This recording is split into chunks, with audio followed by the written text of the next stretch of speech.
Man, I thought I'm gonna put on the Silk Song soundtrack, and boy, boy, there we go. Hi, everybody. Welcome back. I I didn't realize that the intro was going so hard. I'm not sure if I like this actually. All right, so I'm a little bit late today. Sorry, I want to go online a bit earlier, but I've been doing some sports and then all sorts of other stuff happened. Yeah, so I will be doing some more development today. I just wanted to keep that momentum. I think it's very important because I know I will lose the momentum at the end of the month, at the end of the week. Well, that's going to be also the end of the month, because on Thursday I can't do any work. So the day after tomorrow. Let me adjust. Right, so we are, just like to reiterate what we're doing today, we are working on a prototype of high stakes it's a quick and dirty prototype just to test out some gameplay mechanics. And sadly, quick and dirty also takes some time. But also, I'm kind of like here to test out GUI stuff for Picotron. I think that would be a really good video to do for the channel, to do a bit of an introduction of the GUI system. And so that's why I'm experimenting with how the GUI behaves and what good solutions are for the GUI. I just want to gather experience. I want to speak from a place of experience when I talk about Picotron. And this is what gives me the experience. Right, so last time around we implemented some of the tokens.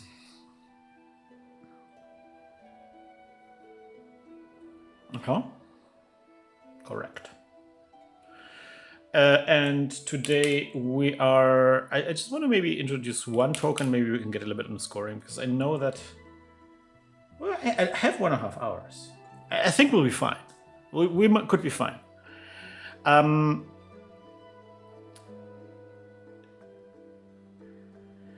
want to implement the box token. Oh my gosh. I am not sleeping well because of Silk Song. I think today I will finish the game. And so my sleeping will immediately improve, I think. Also, my hands hurt from all the playing. Like, I get cramped up and I'm sitting there for hours with cramped fingers.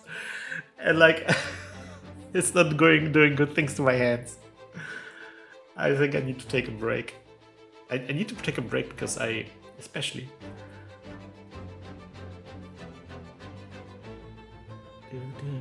love that song.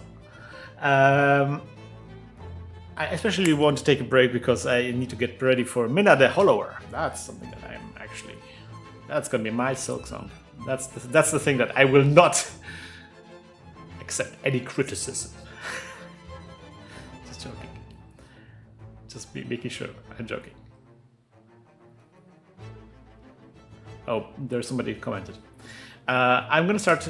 somebody commented on the Schwab's tutorial number 7. I'm going to start this tomorrow, but I want to say that I noticed the jump from one side to the other when allowing fish to pass through the edge. It was kind of jarring. I changed it on... Okay. Yeah, somebody did the tutorial there and tweaked my numbers, which is good.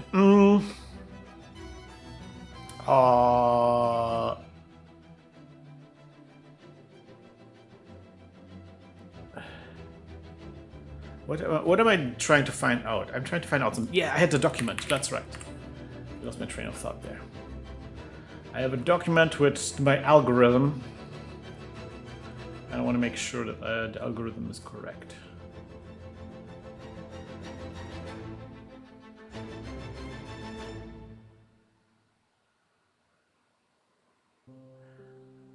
You need a break, bro? What do you mean a break? Because of fingers?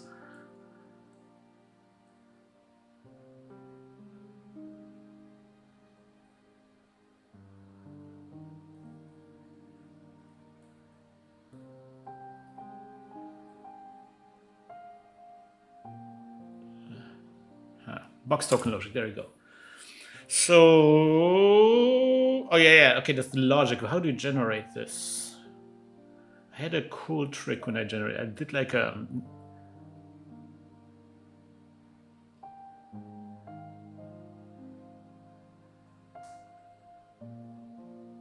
There we go. Pick a random slot. Okay, okay. No, okay. I now I get it. I remembered now. So the way I generate the box token, there's two algorithms. One is a simple one where you just like pick a random slot and I would put a box token in there. But there's like a special tricky slot, a special tricky algorithm for the higher for the last table, where I call it the asshole mode, where I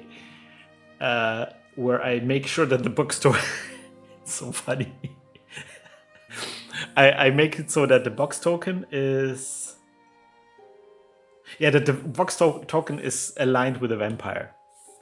So, but not always. So you can't rely on this. Because like a very common technique is to clear the box token first, and then that gives you a lot of free cards, right? And there's a 1 1/3 chance that there's going to be vampire. So like in 2 of 3 cases, you will be you can get very far into a game. But I treat it so it's like 50-50, more like 50-50, or like 60% chance. Like actually a higher percent chance that the vampire is going to be in the row with the box token.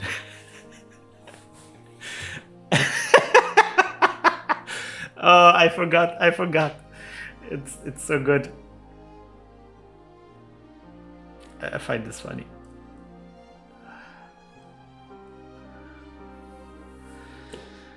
Where are we generating these? Here at Ticken Bits.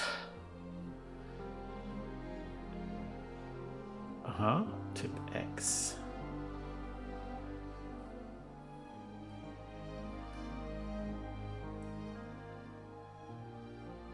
How do we decide?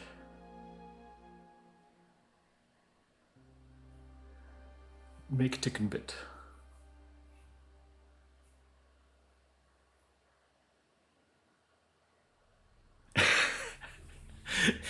The problem is, I'm very bad Dungeons. I didn't play Dungeons and Dragons. I would love to play Dungeons and Dragons with my daughter eventually. I think that would be a fun experience. But she's still too young for role-playing games. But I can tell you, I was a very bad DM playing Urban Assault. I made a horrible mistake, and I carry this with me now. I need to remember this. I always need to be like, whenever the next time I'm going to be a DM, I need to remember this. And the thing that you need to remember as a DM, I should have known this as a game designer, is that you're not the one who's supposed to have fun. The players are supposed to be having fun.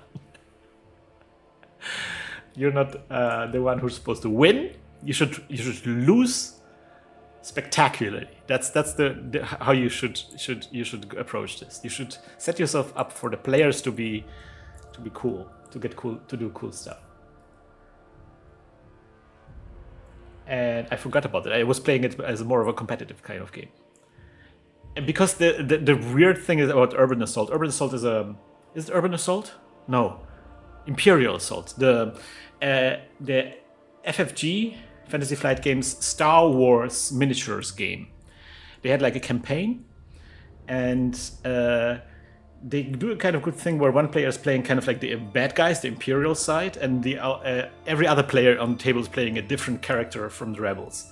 So it was cool. Like you have like kind of DM, a bad guy kind of character, and then you have like everybody they're playing individual heroes. So it's a bit of a dungeon crawler, but they never clearly communicate that you're kind of as an Imperial player, kind of the DM. So they set it up more of as a competitive game, and I think I got it a little bit mixed up. I got it wrong. And also, like they make it so that as an Imperial player, you're not really the DM because you also have to play according to certain rules. Yeah, you also unlock unlockables and upgrade your characters and so forth. So you're also doing some RPG stuff as a DM, weirdly enough. So you can like spend resources to buy units that you will then deploy in the battle and so forth. And so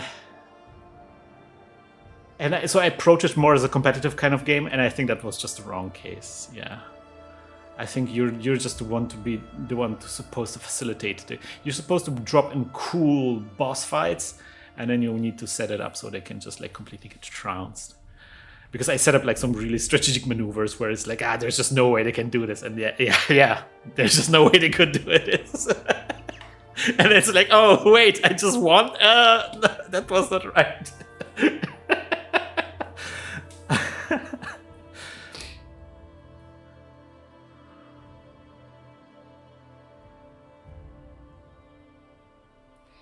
Yeah, but this high stakes stuff is actually this is cool stuff. This is because it's a very simple game, and that's something that I wanted to maybe do for a sequel or for a spin-off. It's like thinking about the unspoken rules and wedging yourself into this unspoken rule space.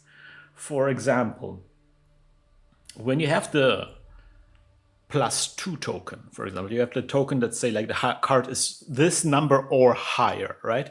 And it's always the vampire is always the highest card. And it always feels like a +2 card, like a +2 tokens is a safer card than a +8 token, right? +8 is just like you only can be 9 or 10. So it can be 9 or the vampire. So it's like a 50-50% chance, you think. And a +2 token is like, oh, it could be 2, 3, 4, 5. It can be any card, right? It's like vampire is just among of the many cards that it could be. And that's how you approach it as a player. But as the one deciding what token to put on a card, you can put whatever token you want on that card, right? you don't have to make it so. You can make it. You could make a +2 token on every card, or you could put a +2 token on a vampire card, right? The distribution from this point of view of players is different than the actual mechanics behind it, and like it's always true that a vampire it always can be a vampire under a +2 card, and it takes a little bit. I think if you wedge yourself in there and then you suddenly increase the chances for a vampire to be under cards that seem safe, which I also do at some point. I think that's fun. That's a cool way to mess with players.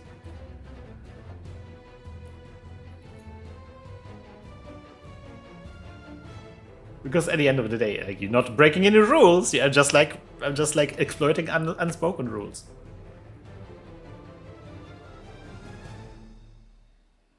I just told you that it's a plus, a 2, or a higher. I didn't tell you about the distribution of the cards. Didn't tell you about the algorithm, how that +2 token made it onto this card.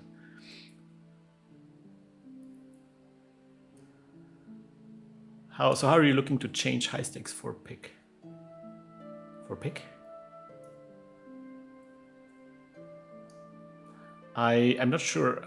The thing that I'm most worried about, the reason why I'm doing this prototype, is I want to, first of all, I want to try out some new token designs that my collaborator I worked with, Picotron. I'm not doing it for Picotron, I'm doing it for a different platform. This is just a prototype. I want to try out some designs for new tokens, which I already have a few designs that I got suggestions for. But I want to tweak them maybe, and I want to try out different designs as well.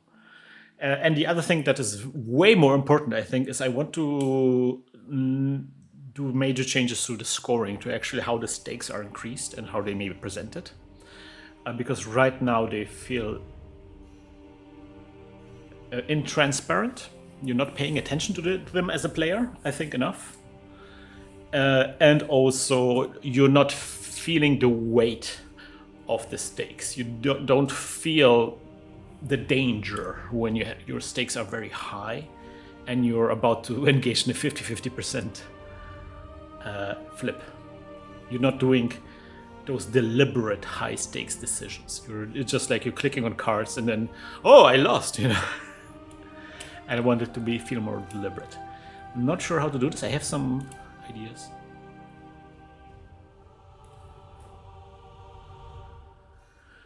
There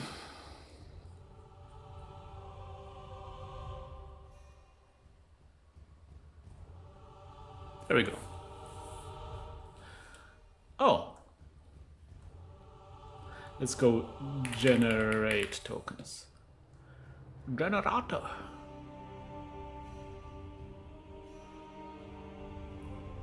I wonder if we...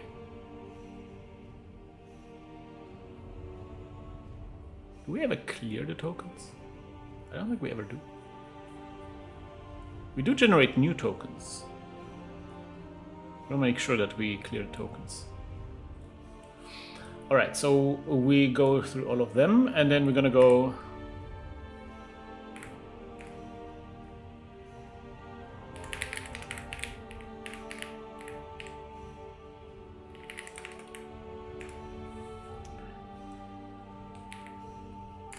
It's gonna do like this.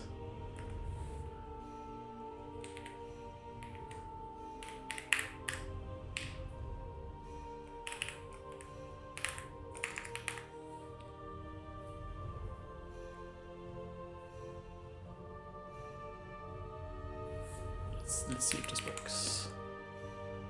Yeah, it works. It's just like not a good look.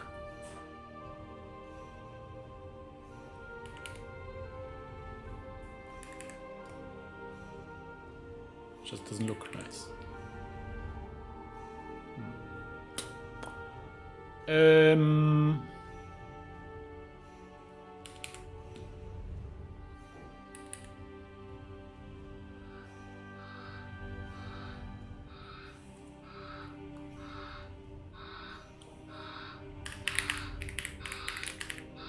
What's that sound? There's some people driving cars around it. So, I'm gonna pull up some special character. How about this character? Is that good? Okay. We don't have any special characters, Picotron? What is happening? Oh, we do.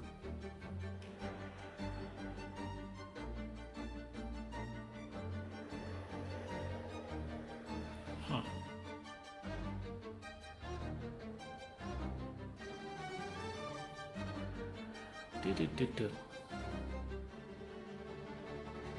There are special characters. Weird. Well, I guess... Let's do this.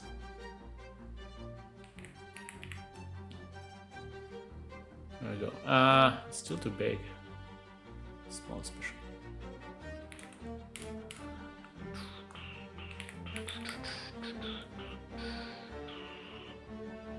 Oh, that now it's too small.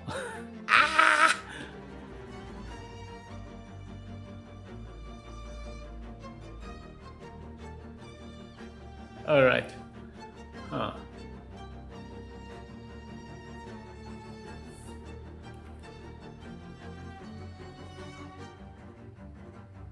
Let's try this.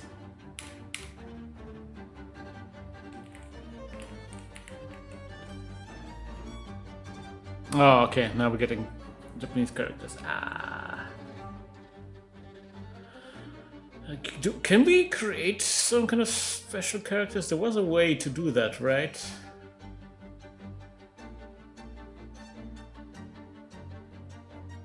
Or should we just go with like a like B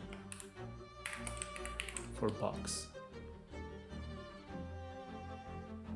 See, the problem I think we have is that just like this button is too small. I think we need to make those buttons bigger.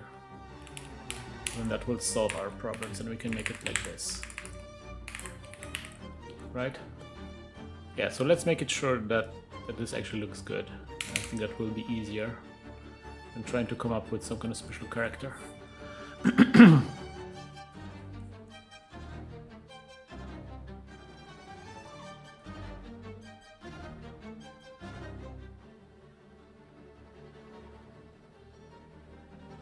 I'm getting a little bit...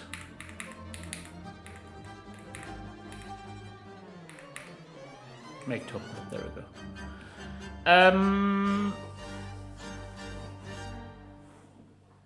Right, so let's go 13.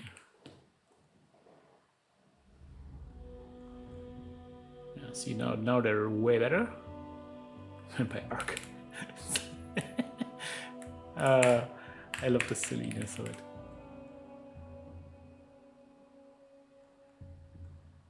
it. Okay, now it feels like... Now it feels like we're not really centered.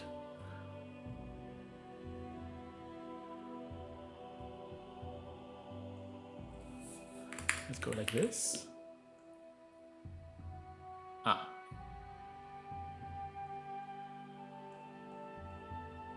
What? Oh, okay, yeah. Ah! Okay. Yeah, there we go. Very good. What?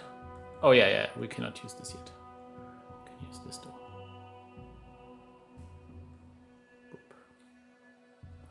Okay.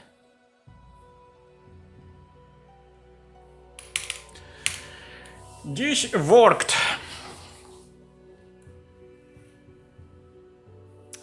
There's P8 ASCII in Picotron, but I think it's... I don't know. I think it might not be fully integrated. Like in Pico 8, you can generate custom characters with Pico ASCII, right? You can draw custom characters, and I don't think you can do that in Picotron. I mean, maybe you can do, but it would require me to find out. And I'm not ready for that rabbit hole right now. I just want to get started here. There's a different time for us to do that stuff. All right, so when we do this, I want to do the box token thing.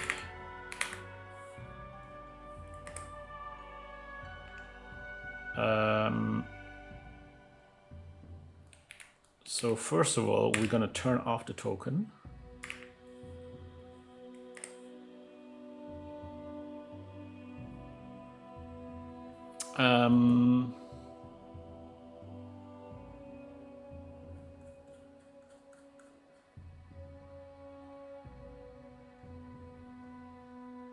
Oh yeah, by the way, I want to make sure, because I haven't checked. Yeah, okay, the tokens remain. So we need to also make sure that we delete the tokens.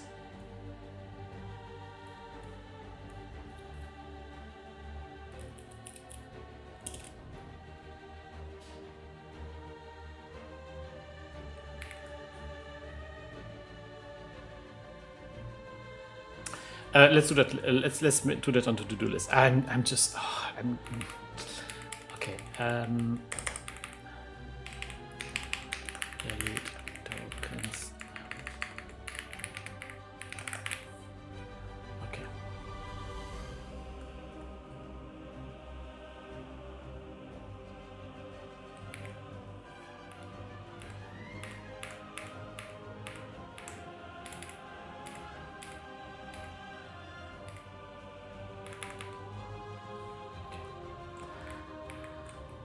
So how do we create drop token? We're going to use this.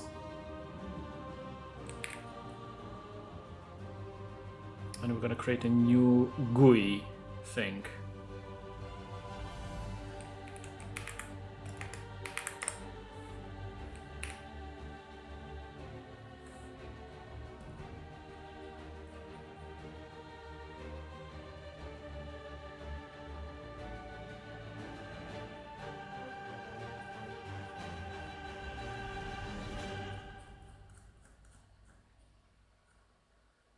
I'm spending way too much time finding where the thing is.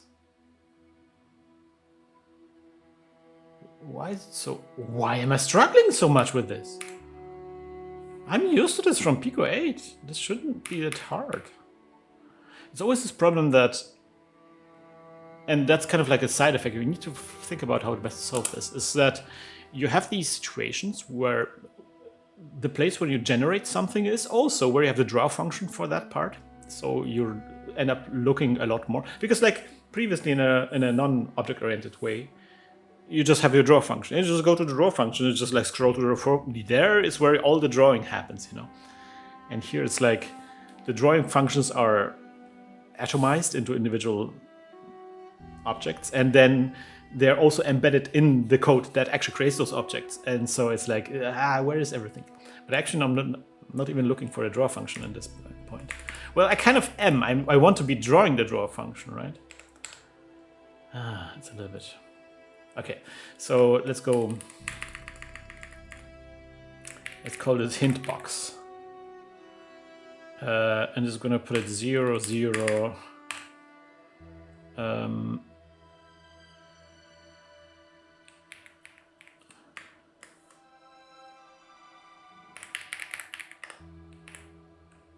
really? There's no hint box? I said hint box, it's just... So I want to put this as a reminder that this is what the variables are called.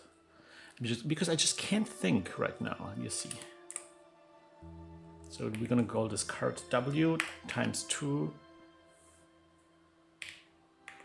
Let's just call it card W times 2 and card H times 2. Cursor is nothing. We don't need any of these. We also don't need color. I'm just gonna draw a rect. 0, 0. Well, actually, we're just gonna draw a box. So it's like self X, self Y. And we need to pick a good color. Let's pick something dark, it's like 24 maybe. Nope.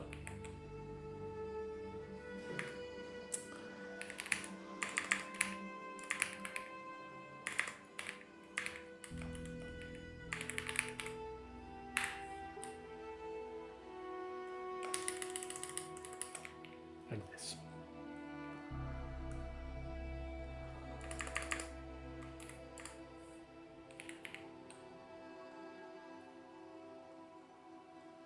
Okay.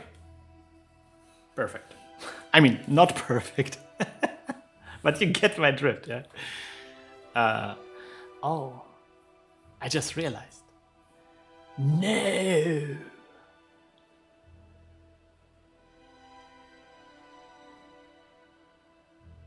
Oh man, GUI. That GUI stuff.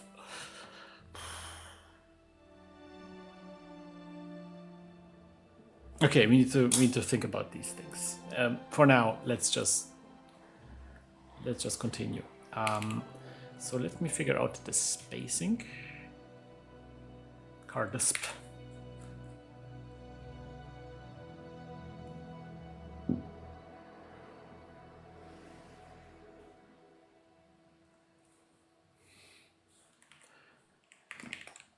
Mm-hmm.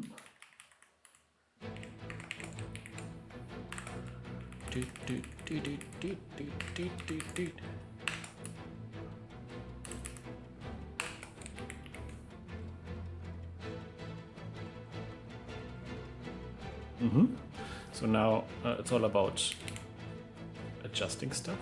For example, TKB margin.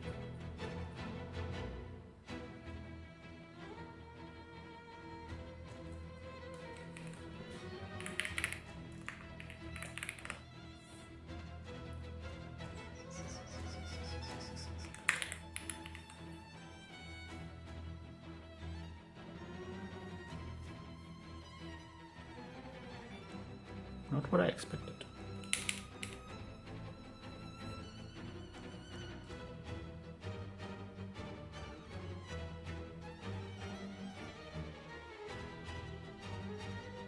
What?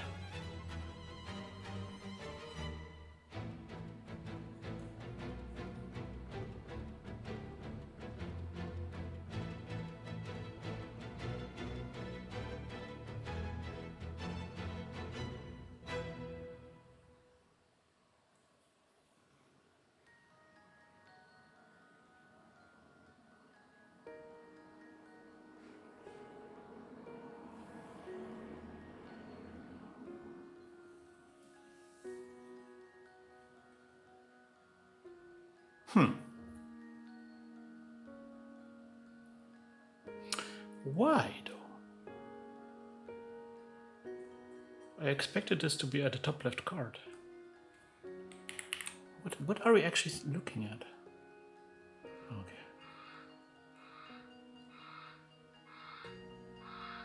This seems like twice from where it's supposed to be.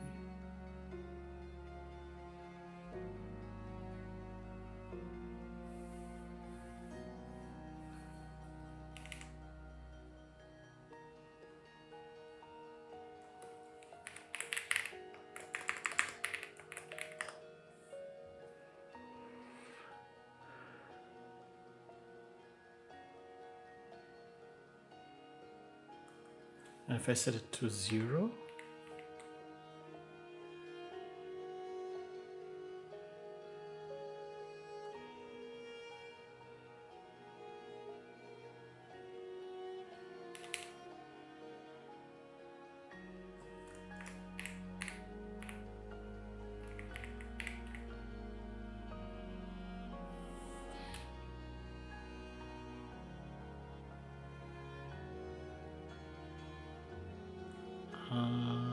so you can print.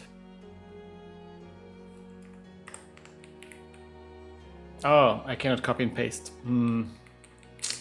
Cannot copy and paste from the chat. Or can I copy at least this? Is that possible? Yeah, I guess.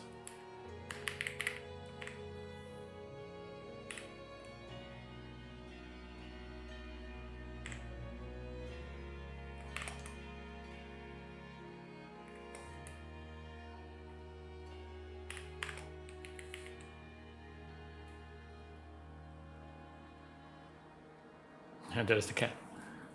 Very good. But it's 8 times 8? Aren't the characters bigger than 8 times 8?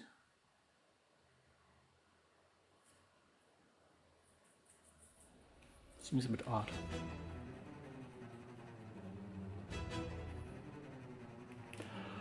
I don't understand. Why is the... I'm losing my mind here.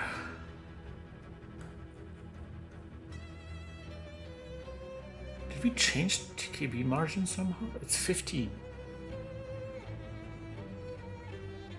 Okay, wait.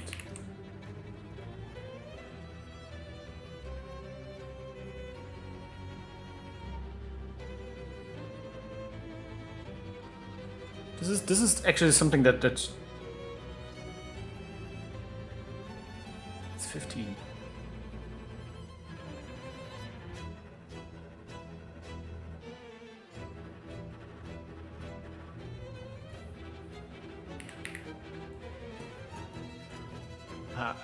Time to whip up the Photoshop, man.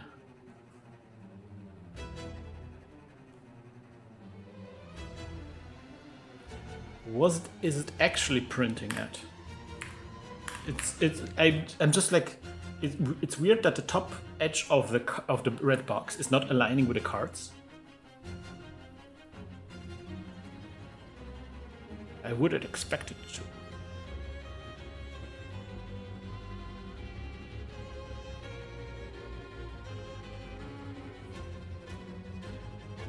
Sorry, excuse me as I'm checking this in Photoshop.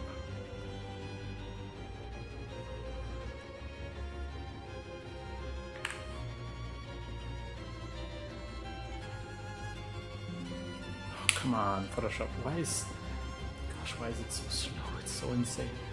Okay. It's 30. It's twice.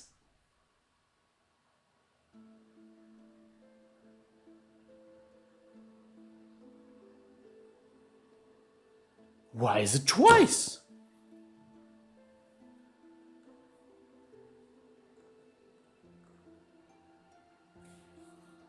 I don't get it.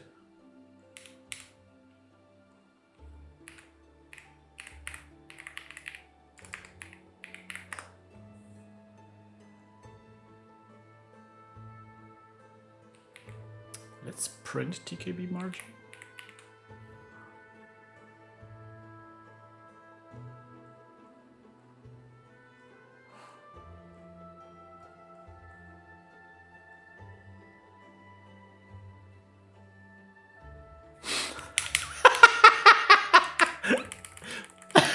Programming is my passion. 15.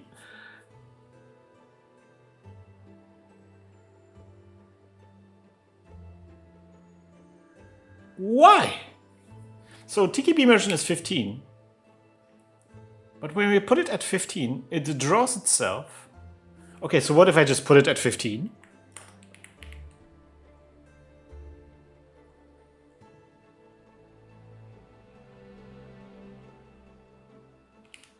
But if I put it at 0,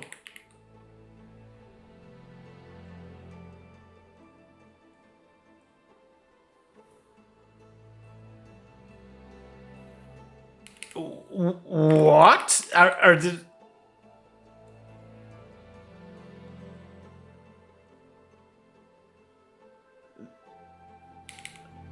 What? This is some kind of bug.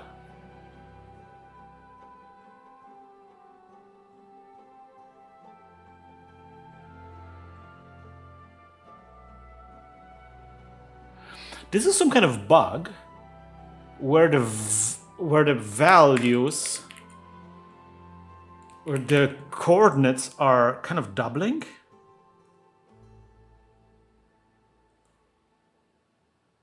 Yeah, all of the coordinates are double.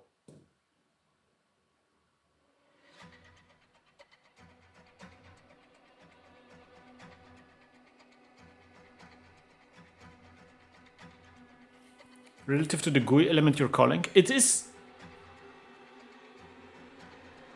Am I doing something wrong here? Did I get something recursive happening here? It's not applied to the width and height, it's just a position. I'm just attaching it like this. I did that before here and it was fine.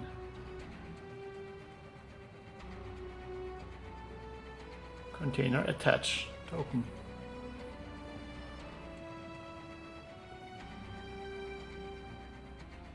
So I don't understand. Why. You mean because it's inside here for some reason?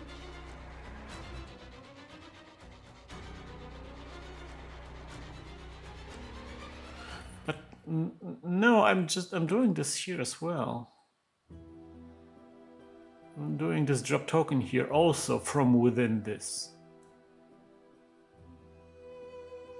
Right? Well, not necessarily. Well, but then it's in the callback here, right? In the callback, we...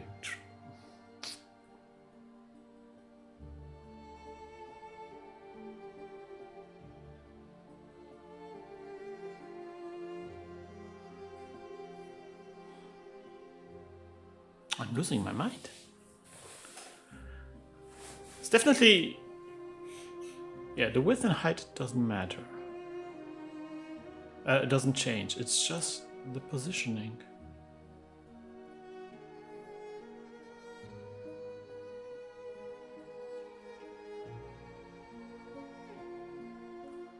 Is it correct? Attach without the T? Yeah.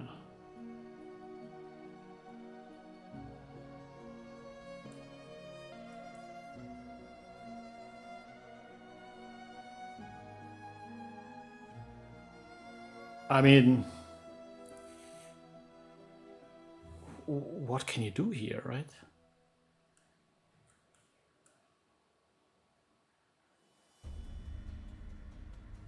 GUI attach container. What if I do it on a GUI?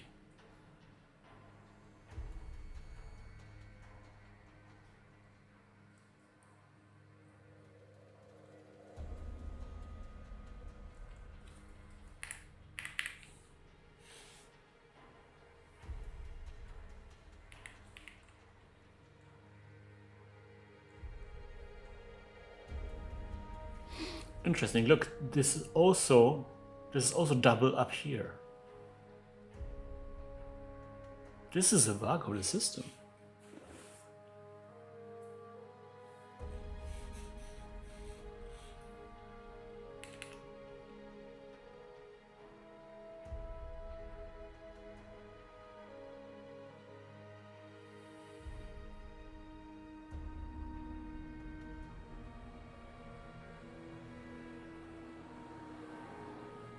Or is it? Because right now...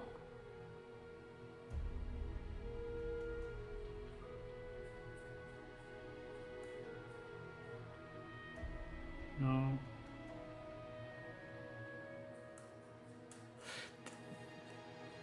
I'm just like really confused. This is the problem with the documentation. You don't know if this is intended behavior or not. So I create a hint box. X and Y and width and height. And if I set it to 0, 0, let's see how that works.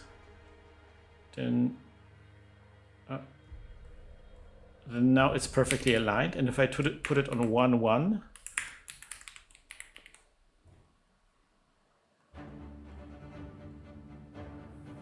no, it actually... 1, 2... Okay, no, actually this is a 1 pixel gap now. This is what I wanted. But if I go container...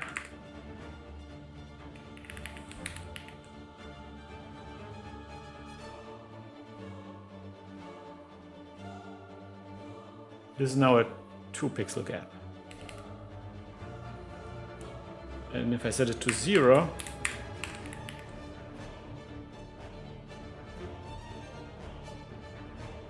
now it's perfectly, yeah, okay. So this is just double. For no reason. Right? What if I hard code those numbers? Oh, yeah. Let's try this. Is that the problem? It is the problem. What?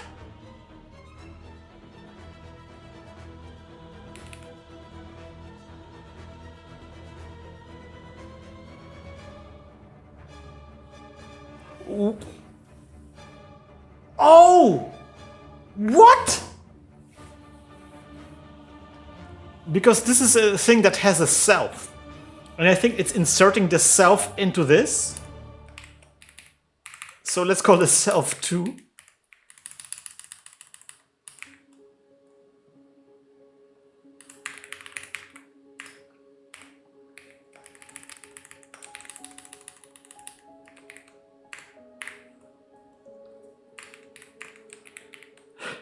That's the solution. No, it's not.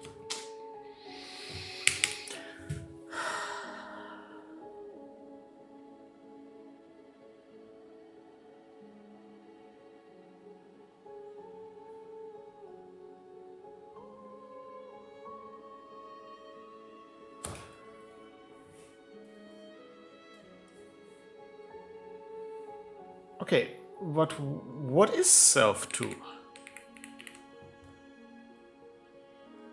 Do we getting actually double numbers from above?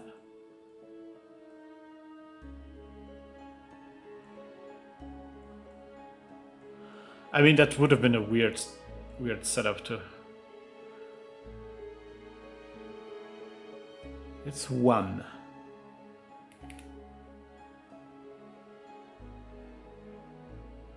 So we are getting 1.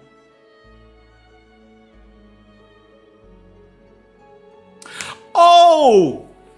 Oh, I'm stupid. Oh. Okay, I got a little bit. Okay, never mind. I'm being stupid. Okay, I got it. It's interesting. Yeah, I need to. Things need to fall into place. So when you're drawing stuff, you're always drawing it to relative to the object that you already created. So the X and Y are already accounted for.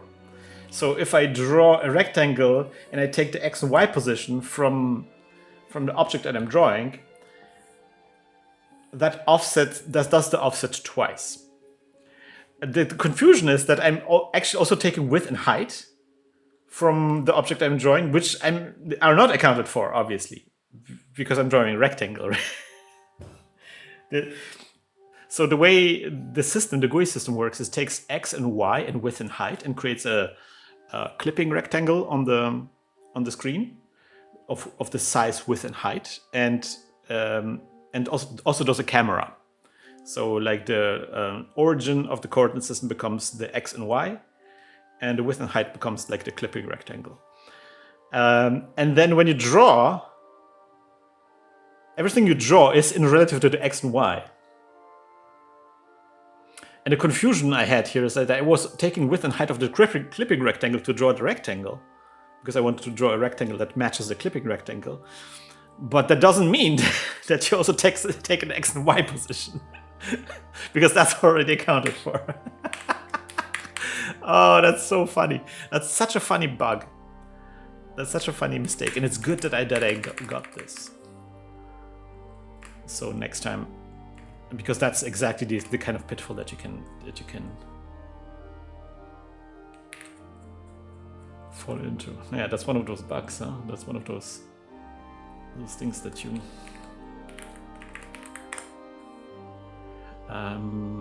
right, so now we can, okay, now things are easy and good and I know, I just realized. Boop. Yes. All right, so let's now comes a little bit of an annoying part.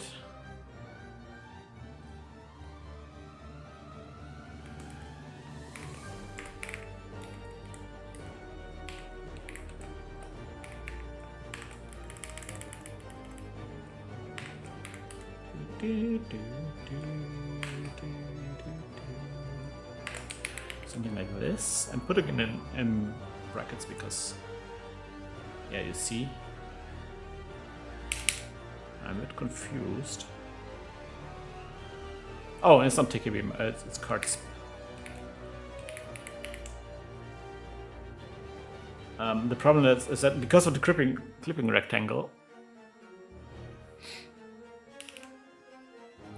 let's just do like a -1, a -2, and then here a -2.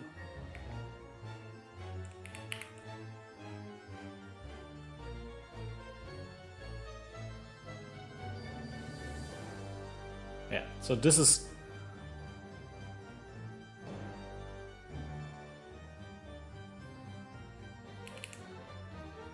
-3.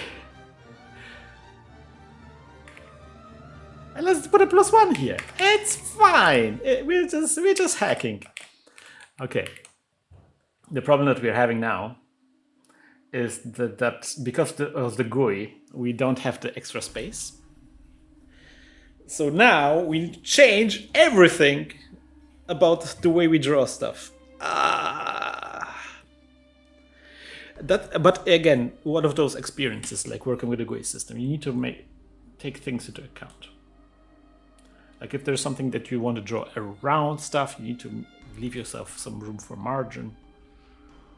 Yeah, so let's do that right away. Let's just do a TKB margin on the left as well. So it's going to be this.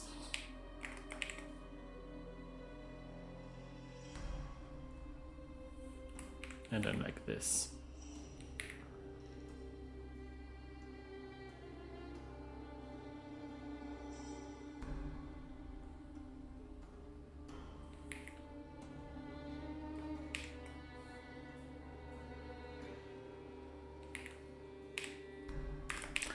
Let's see how. So, hey, it just worked. I accounted for everything. Yeah, this is now not aligned, but it's fine. That's something that I want to see if other tokens align, because there's, I think I do them relative to the card, so they should align. But just want to make sure that, yeah, it's fine. Okay.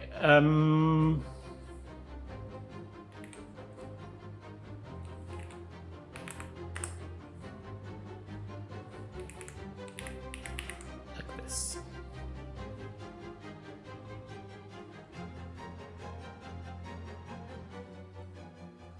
Okay. So, okay, I immediately I see like, those tokens up there shouldn't be all, but it's a prototype. It's fine. It's fine. Okay, so now the question is where to put the box.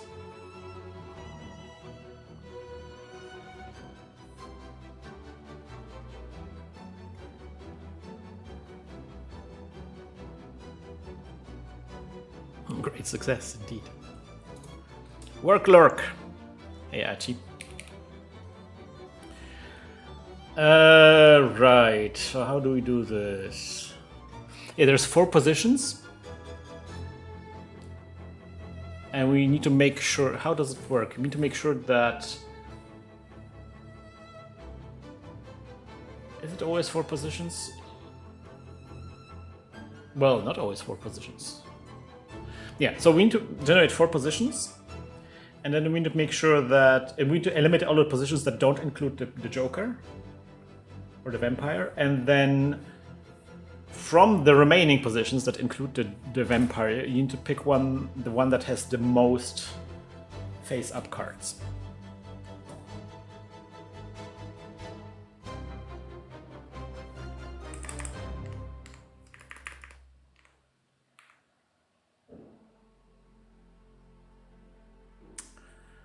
What is a good way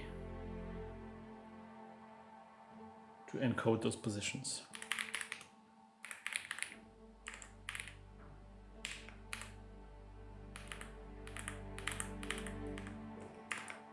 I mean, we could just hard code them, right? 1, 2, 4, 5. 2, no, 0, 1, 3, 4. 1, 2, 3, 4. No. 1, 2, 4, 5.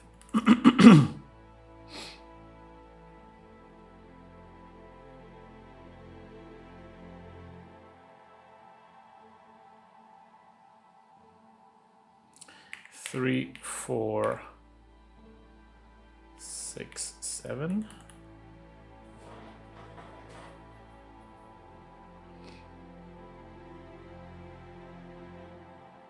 4, 5, 6, no, 4, 5, 7, 8. I think these are correct. Let me actually print the number of the card. Cardi.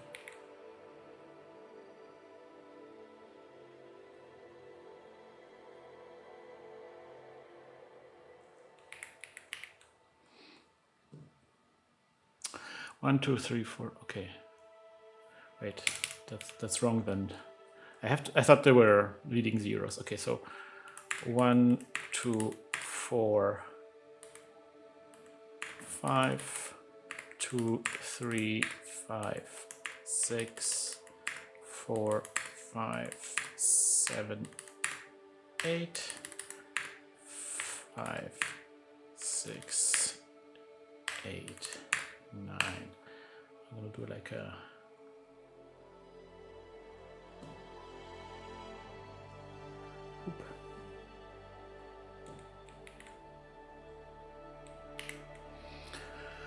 so 1, 2, 4, 5, 2, 3, 5, 6, 4, 5, 7, 8, 5, 6, 8, 9.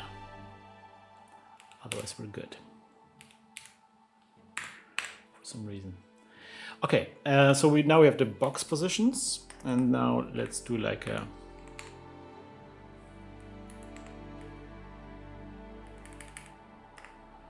local cans. That's the candidates. And 4 pass in all box pass. So now we're iterating through all of those Yeah,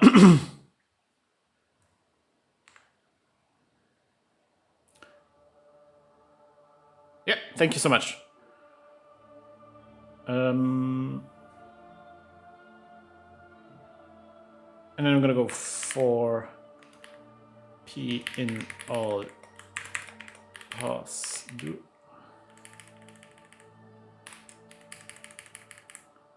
And then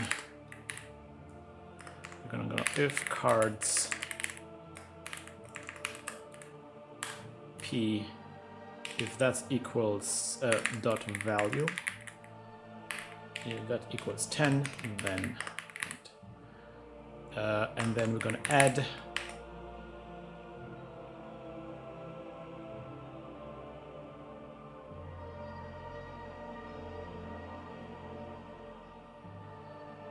can't pause like this, right? Technically,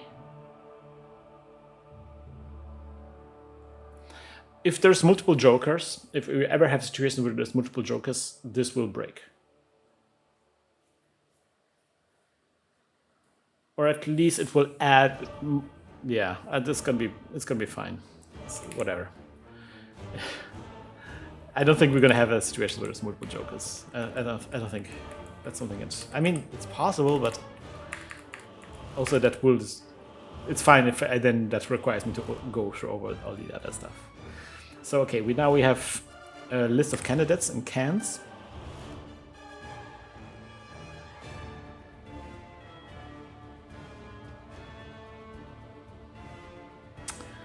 We could do a sorting algorithm. We could do like a count, card count. We could also do like a best.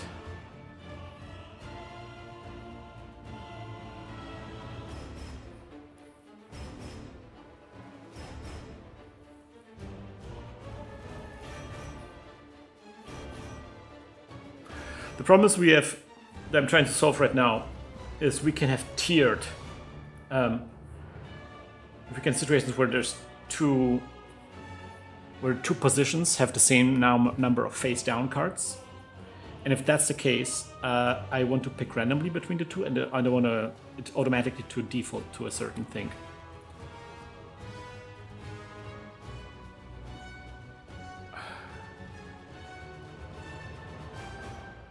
I mean, the way to do this is to do it twice, right? You first loop.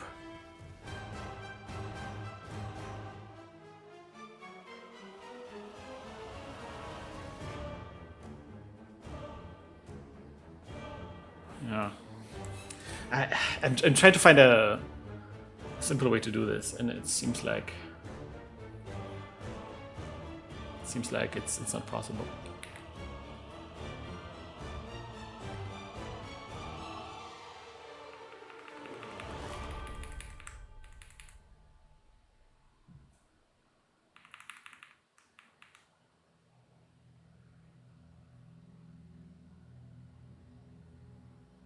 Okay, local best equals 0.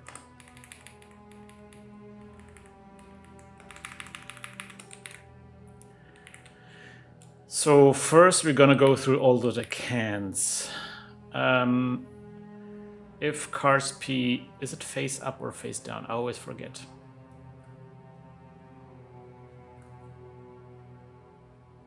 Face up.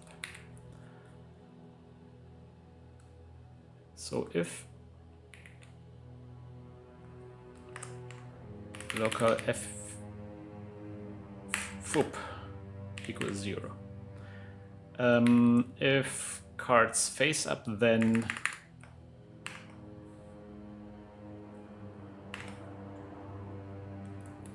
foop plus equal 1.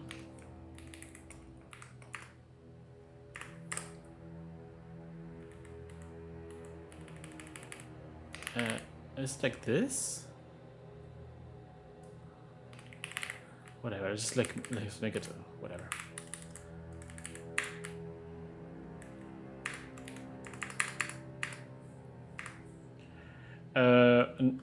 actually, we want to see how many face down cards. The more face down cards, the better. So if face up equals false, and then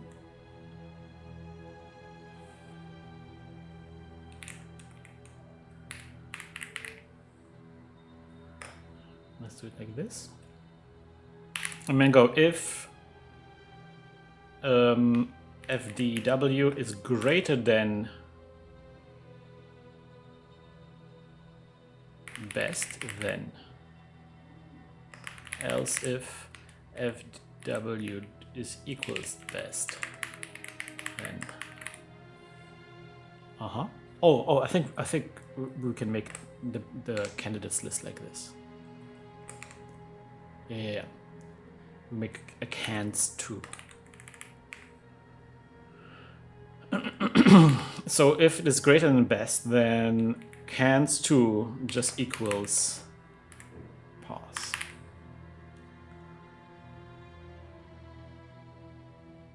And then best equals FW like this. We don't need the best count. Yeah. We can do it in one go. If it's matching the best, then we're gonna go add cans to pause. Actually, probably better to do it like this. No, this is good because this deletes the previous list. Yeah. Okay, cool. So this should set up us for the candidate, and then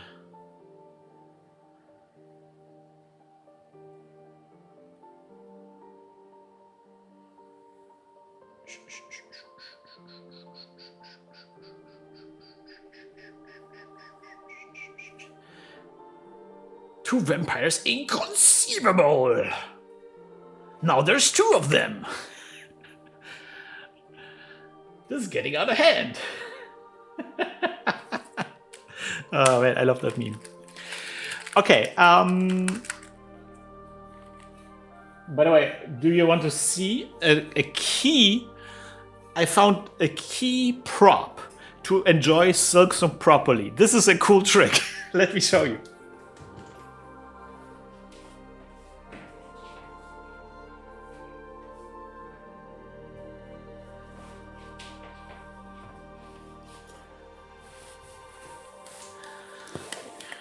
It was behind me all along. Look at this. I got one of these.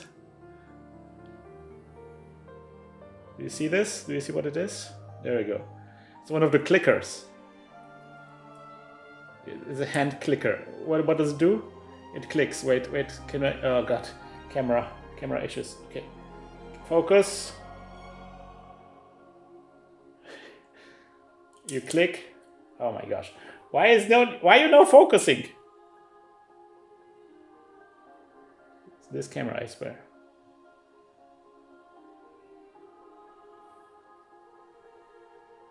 Anyway, it's one of the clicker things, right? You click on this, and a number counts up. The prop, yeah, you count the deaths. I found this is a tremendous way to counteract me tilting on the boss fights. You're just like counting the deaths up. Your goal is to get to 20, and then you get to take a break. And quite often, there's I think just one fight in the entire game where I actually hit 20.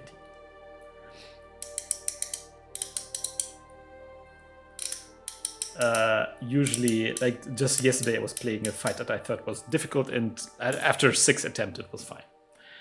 So I think your perception of how punishing the boss fights are is actually a little bit out of whack, which what they actually are. A little bit. Not always, not for everybody, but I think it's a game that kind of gets under your skin a little bit. And it's good to have like a reality check, you know? Like, am I actually struggling with a boss, or am I just like repeating it a bunch of times? Not to say that repeating a boss fight for 20 times is good experience. But I think we need to balance stuff a little bit. It's good to balance stuff out. Also, it's a good like research, like what feels punishing, you know. Right, so now we found the candidates, and I'm assuming, I mean, there's going to be a problem when there's no candidates in this box, but I'm pretty sure there will be.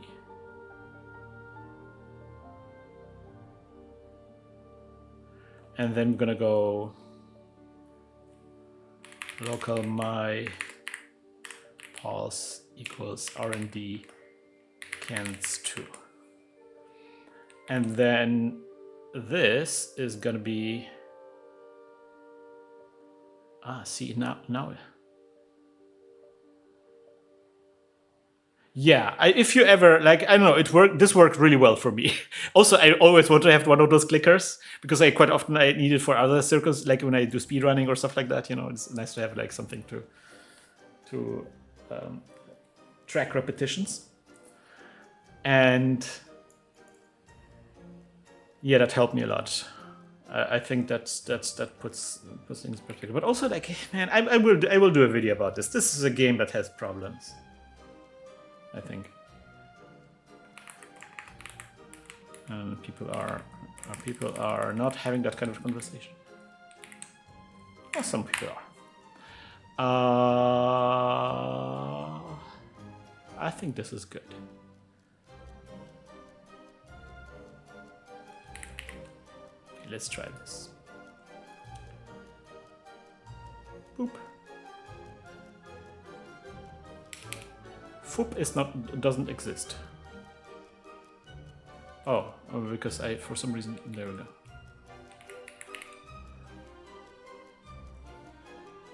Boop. To index a number value. Oh, yeah. What? Let me try this again. Attempt to index a number value, field integer index.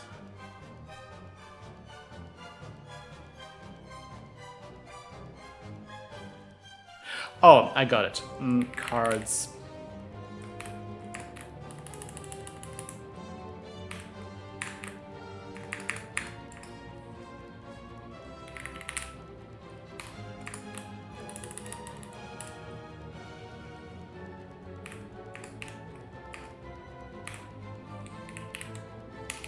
That also means... No, this is good. Okay. Boop. Oh, I don't actually know where the vampire is. Let me draw back the vampire. Value.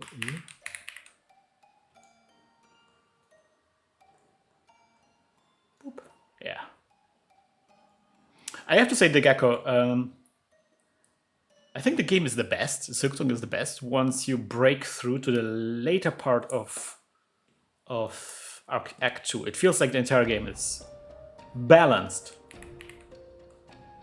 for the second part of Act 2. That's where I think it feels like most fair and understandable. And it feels like everything else is a little bit of a afterthought. Which is a bit sad. All right, boys, we got it.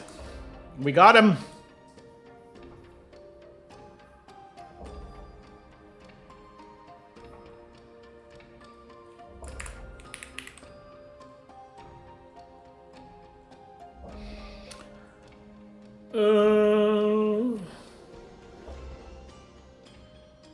Oh, look at this.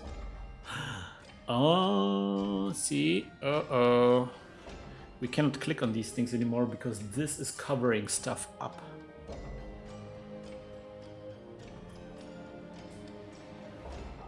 Interesting. So now we need to find a way. Huh. This makes it...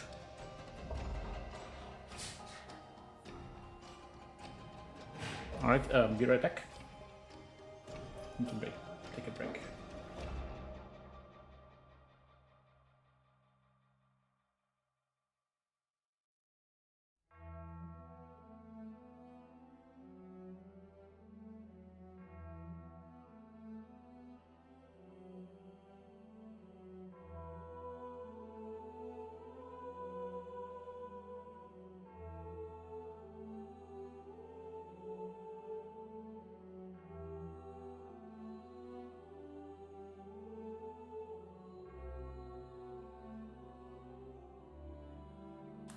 Sorry, a little bit of a distraction.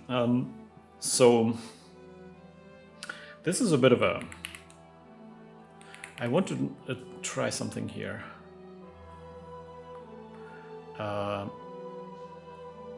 Yeah, see? The token is covering up. The token is covering up my interaction here. I wonder if there's a way to make like transparent GUI elements. If the GUI elements are covering each other, then you get into trouble. That's good to know. So this means that GUI elements need to be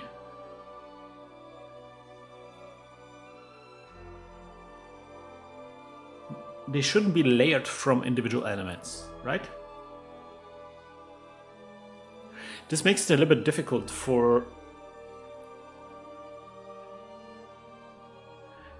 use in games like this, because right now I made each card a button, and that makes sense initially.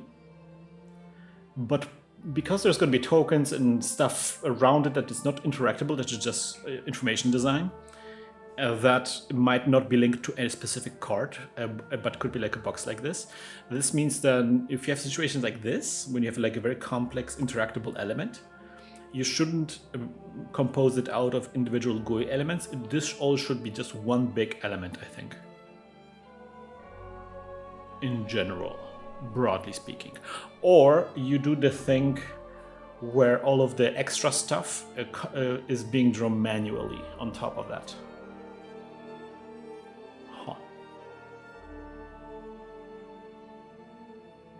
But that makes it also a little bit difficult to sync it up with the underlying elements. Interesting. I wonder if there's a way of, in the GUI, to turn this off.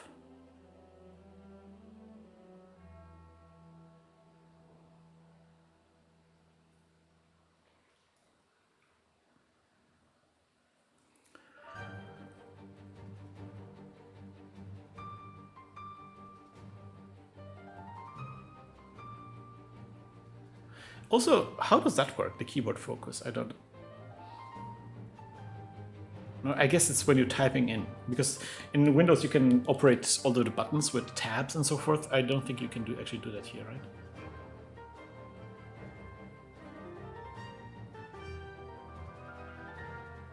right? I broke.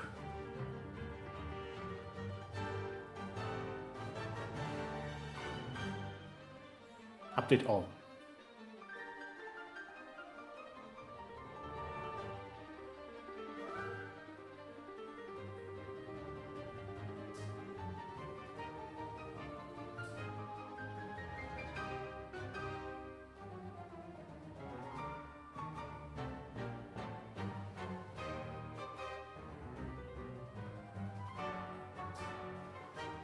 I don't like the economies. Spitting out money into certain mobs ends up annoying me, whereas Hollow Knight, no big deal, as you could easily build up. Maybe I'm supposed to push. No, I think you're completely right, Gecko.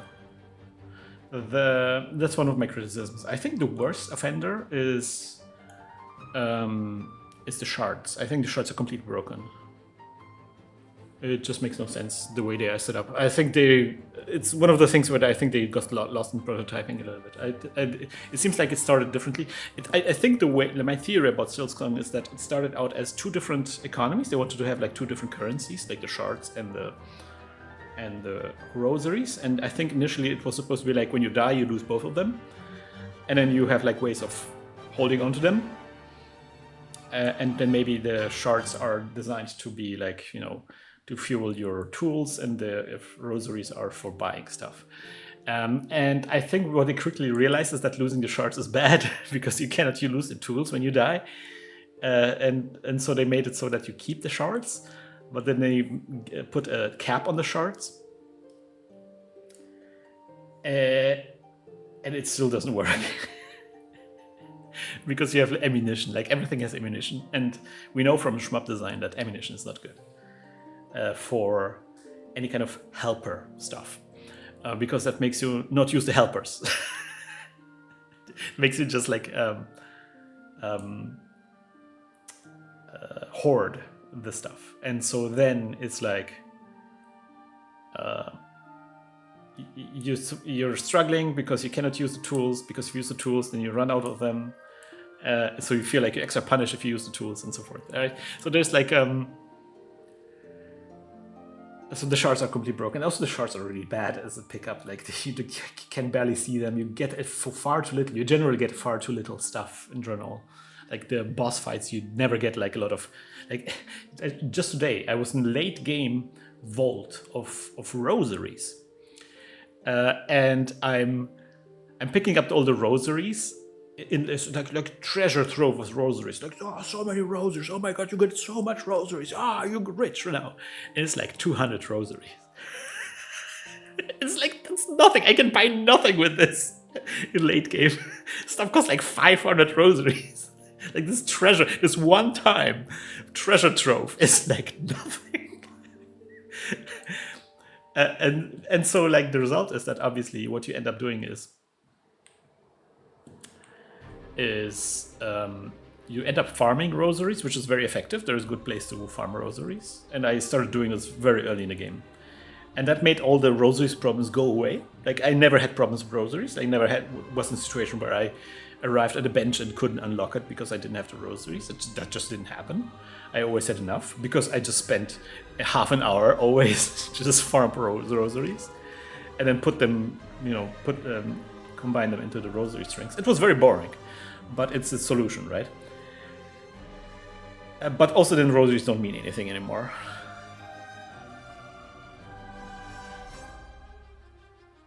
And so like, I don't know, I know what they set up with the system. I'm not sure what the idea was, but it's just not working either way. Like either you solve the problem and then it's not a problem, or it's like this huge annoying thing that has no solution other than just sitting down and grinding. Like it's not a playful interactive system. It's just like this hard cutoff, You're never like in between there, not negotiating with the game at that point.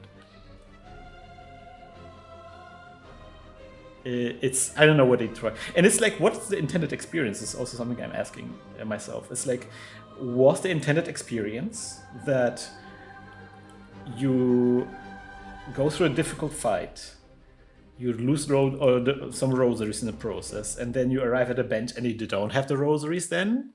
Like, is that cool? What are you supposed to do then? Like, what does the game expect you to do? What's the adventure that we are setting up here, right? Oh, I'm at a bench, but I cannot buy the bench. Now I need to farm. Do they set up farming locations near benches? Feels like quite often they don't. I think the best example for this is Mount Fae, where I'm not sure. Yeah, I'm pretty sure they don't have rosary sources in Mount Fae. So when you make it up Mount Fae and you don't have the rosaries to unlock that that bench, and you have to go down Mount Fae again. But I don't know. It just doesn't seem great. It doesn't seem like a interesting experience.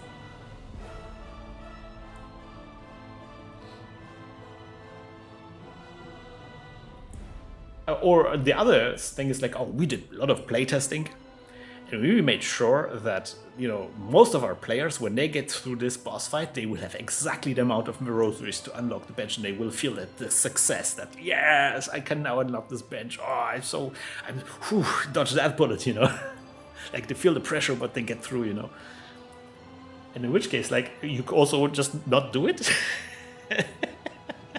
Because you design the game to always give you enough of the resource that you need.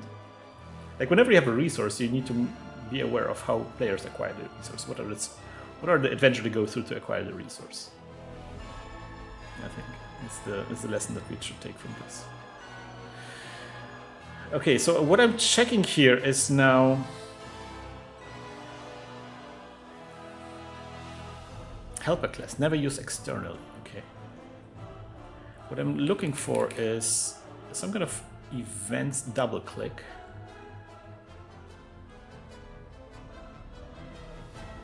Dragging. Hover, maybe don't need. There's a hover. Oh, that's cool. Didn't even know. There's a release event. There's a click event.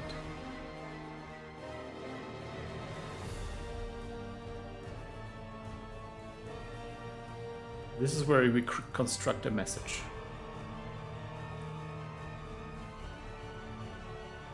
Admittedly, I got to get further, but yeah, my initial impression was that I hated economy, whereas I really liked the Hollow Knight economy. Yeah, or maybe it became meaningless towards endgame. Yeah, no, I think just because like there was just so many plentiful resources for that one, plentiful places to farm Geo in Hollow Knight.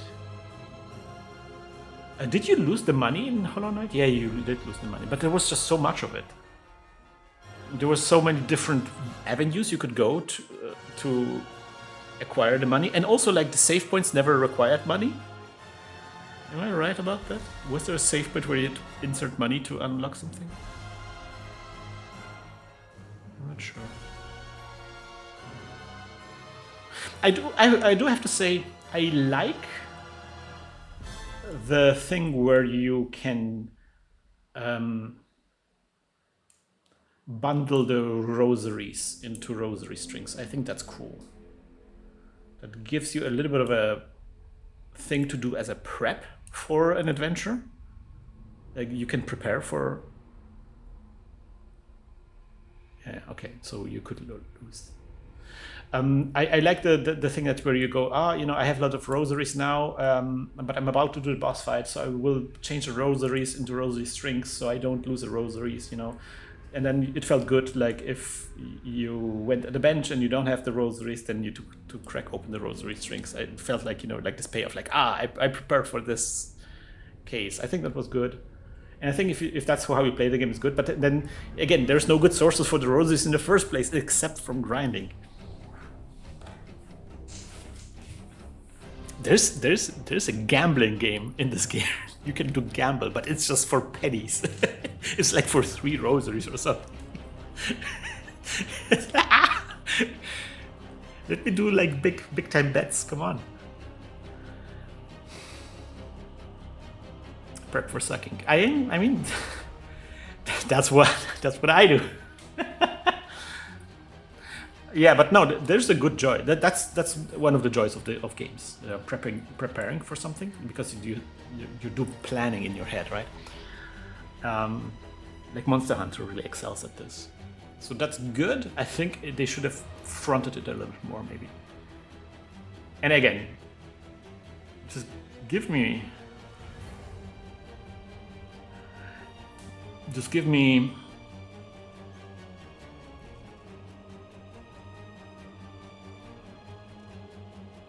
sources.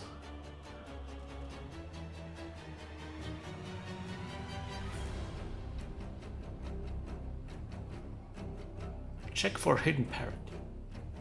So you can hide stuff.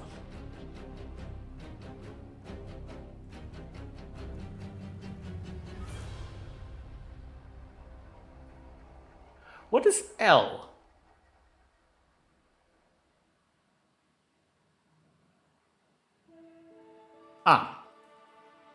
L at X. Okay.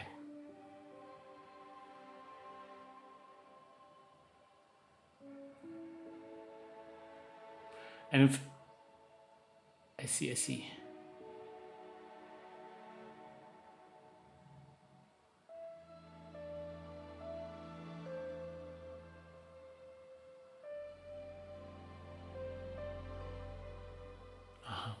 Mm-hmm.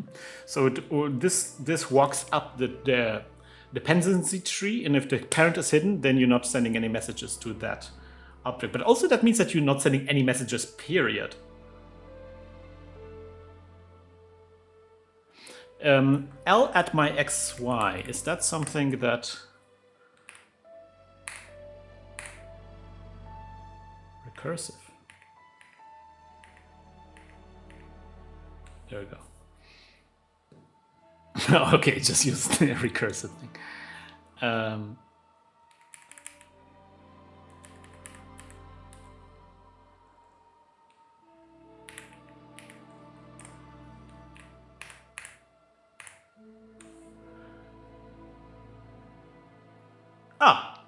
So, ghost! Ghost! That's what I need, ghost! Oh, we're getting somewhere.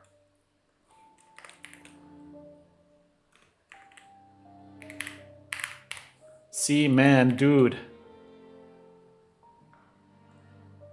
We're learning about the GUI. Oh, Jesus.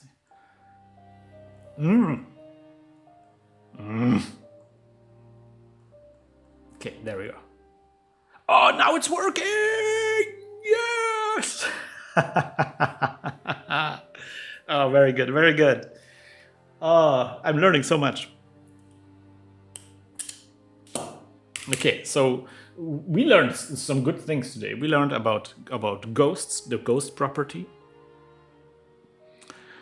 We learned... Okay, one last thing I do before we move on. Ghost GUI, yeah. Delete tokens and box. So I want to delete stuff, that's true. That's also something I want to be doing.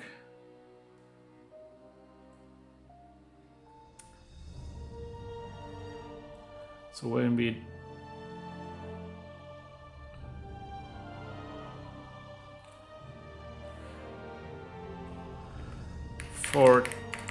For T in all tokens do.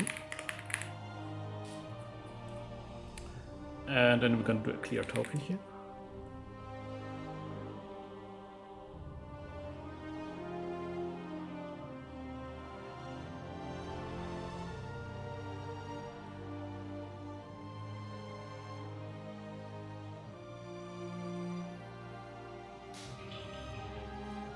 Oh, we can't do TKN.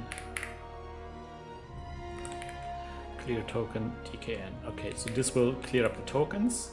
And then I'm gonna go if int box, then we're gonna detach this bro. Container detached.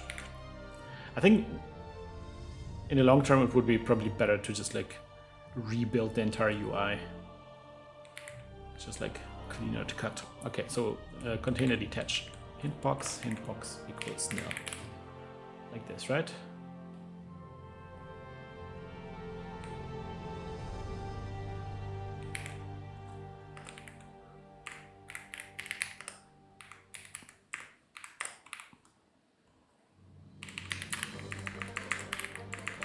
Clear tokens and stuff.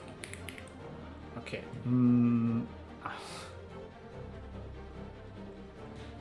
All right, let's die. Okay, it's gone. And then this, and then this. Vampire on now. Oh, it's still there. Why?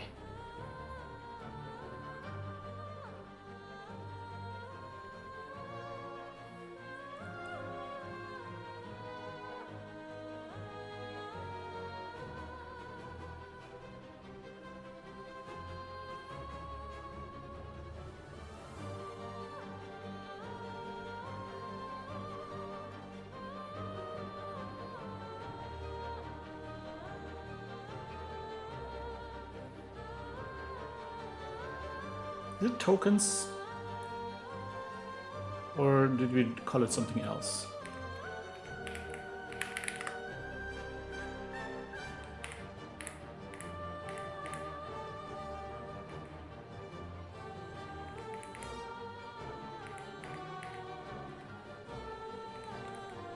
Drop token.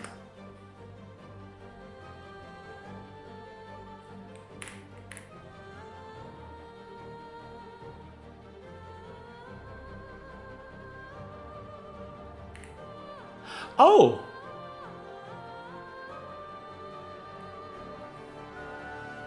We don't have a global token.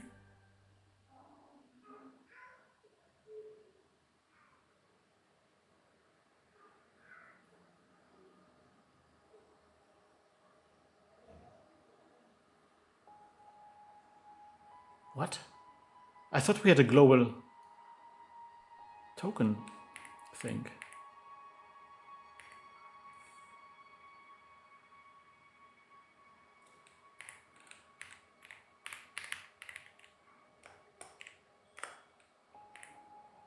Yeah, we do have a global token thing.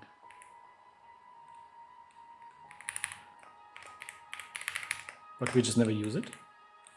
Well, we should never use it, then that's the problem. Now there's your problem.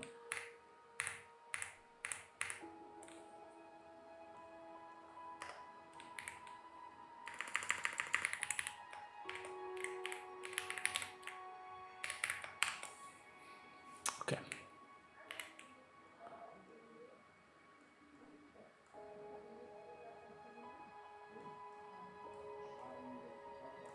Bam.